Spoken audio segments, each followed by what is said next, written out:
Viewers all over the world, you're welcome to my channel. If it's your first time of tuning in, my name is Emeka, the Chief Priest, also known as Master Chief Emeka. On this channel, I discuss spiritual tips and how people live a spiritual active life. In case you're watching me for the first time, kindly subscribe to this channel. And you can use the share button, use the like button. You can also throw in your comments in the comment section, just in case you have anything to contribute to what may have been discussed. You can throw in your contributions to what you've watched at the end of this particular video. So today I'll be listing out 3 things that are trying to destroy the African, I call it the traditional African family structure. These 3 things that I'm going to list out now are the 3 things that are actually like they're posing, they are becoming a threat to the traditional African family structure.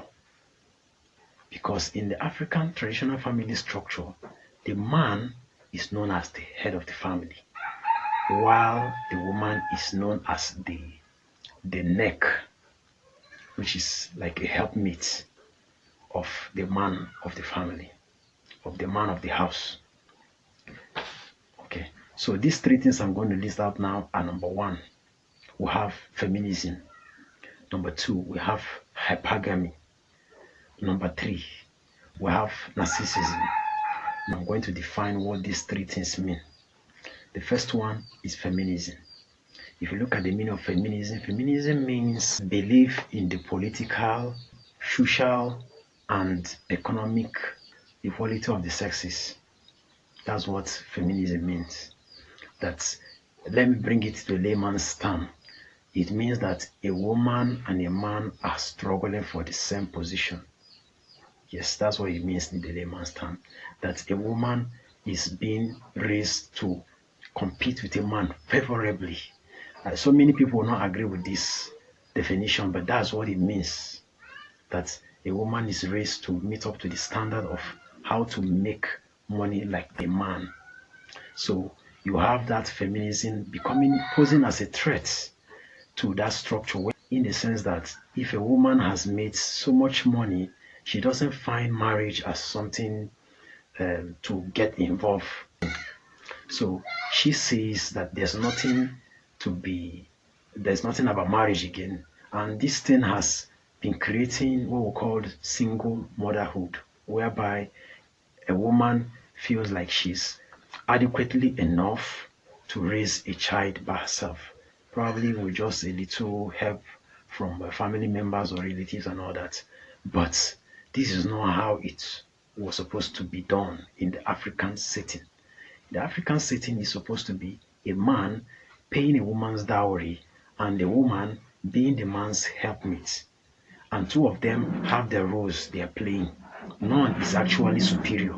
All of them, our ancestors knew this, that none are superior to each other.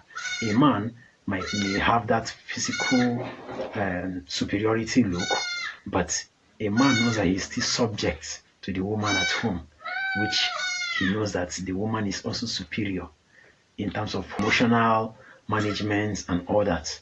So you realize that our ancestors were very intelligent and very wise to have put this structure in place, that a man have to go meet the family of a woman and pay her dowry and bring her into his house, and both of them will live together, each of them helping each other in filling those voids, be it psychological, be it physiological, be it material, and every other needs, because both of them will have to fill each other's or closing each other's gaps.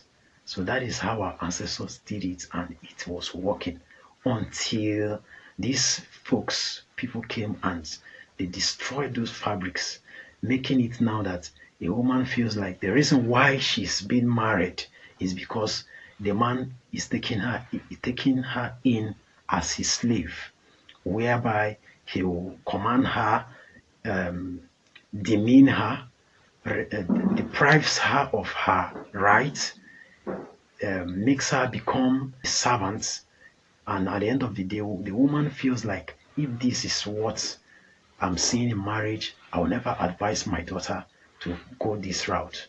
So you see that it became a problem and a menace, because it's now a menace that we're facing the society.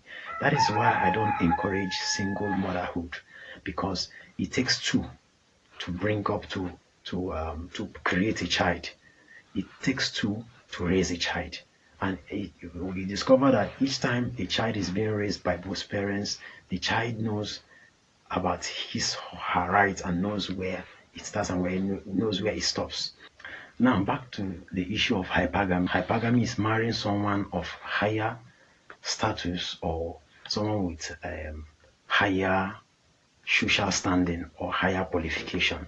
Some people are actually interested in marrying someone that is a celebrity, and this has made a lot of our young people to be drifting away from our values, because you don't know the person that you are running after his wealth. You don't know where this person or how this person made his money. You see a lot of these our young people that are following internet fraudsters. We call them the Yahoo boys. Why? Because some of them are celebrities. They are spraying cash whenever they attend events or occasions. They spray money and people are running after them. Majority of our young people want to become celebrities by emulating that celebrity lifestyle. So all these things is just going around that hypergamy lifestyle, whereby a parent or a mother is trying to cherry pick the kind of man that her daughter should marry.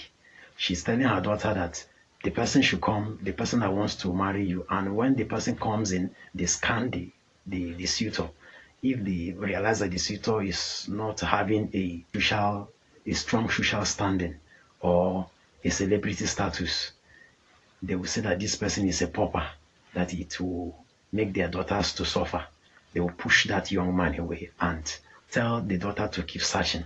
They might not say this verbally, but through their character or their habits, it means that they don't accept this struggling young person that is coming to view the family with the daughter. So it means that the daughter is looking out for people that have higher social rank or social status in the society, and that is hypergamy. Then last on the list is narcissism. What is narcissism? Narcissism is an unreasonable high sense of importance, or what I call it selfishness to the highest core. And once narcissism enters into any family, or once a family has a narcissist, let me put it in this way: once there's a narcissist in any family, it's difficult for that family to progress, because the narcissist there will always want to be taking care of themselves, or want the children, or want everyone to focus on their narcissists, whether they are the fathers or the mothers. They're only interested in themselves, what they're going to eat, what they're going to feed, what they're going to the clothing and all that, the material acquisition and all that. They're not interested in the welfare of the kids. And narcissists also have lack of empathy, because empathy is about putting yourself in another person's shoe, thinking about the feelings of others. Before you start thinking of anything, you must carry other people along. These three things that I mentioned here is actually posing a threat to that African traditional family structure.